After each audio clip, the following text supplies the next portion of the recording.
Deri më tani raportohen rreth 2300 banesa vetëm në bashkinë e Durrësit, të cilat janë prekur nga pjesa e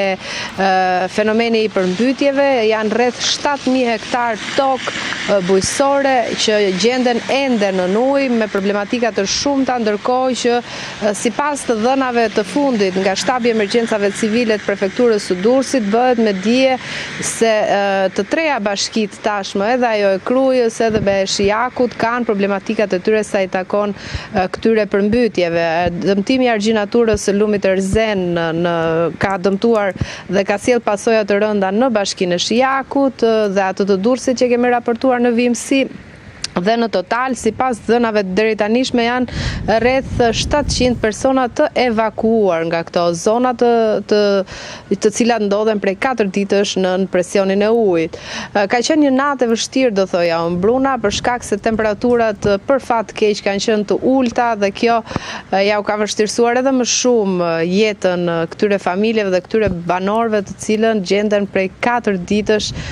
në një situatë teje të vështirë dhe kritike për jetën e tyre. Jo të gjithë, sikundër e kemi thënë, kanë pranuar që të largohen nga banesat e tyre, por shumë prej tyre kanë zgjedhur që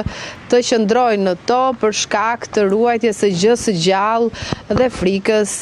përmbytjeve që mund të agravonin përgjatë orëve të natë. Janë të bllokuar, mund të lëvizin sepse pas teje ka ujë, rrugët janë të përmbytura. Në fakt, kjo është panorama që të ofron e gjithë njësia administrative e Sukthit në gjithë fshatrat që shtrihen përgjatë brigjeve të lumit Erzen, por është një zgjedhje që do thoja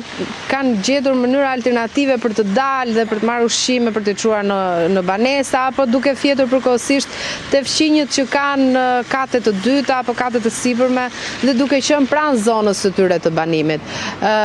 Ndërkohë nga ana e strukturave lokale bëhet me dije se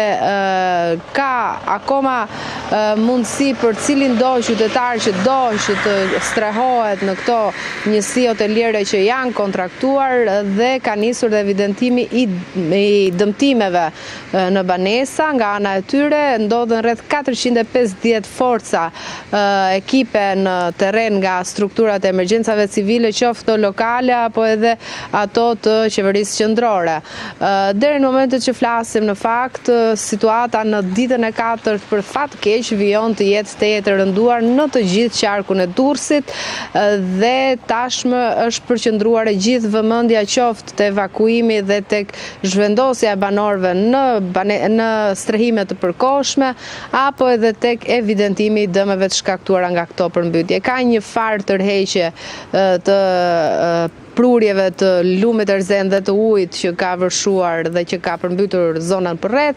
por gjithsesi prezenca e ujit vijon të jetë ende e lartë, krahasuar gjithmonë me një ditë më parë, por jo se uji është tërhequr totalisht. Të thoshim që është në nivele që nëse dje në këtë aks nuk mund të shihnim asnjë cop rrugë për të përshkruar anën më andej, sot disi ka dalë në pa edhe sipërfaqe që mund ta evidentosh rrugën me sy të lirë gjatë momentit që e përshkruan atë. E qartë, mirë, Lukiona, të falenderoj për detajet që na përcolle lidhur me situatën që ekziston në këto momente në Katund Sukth në Durrës.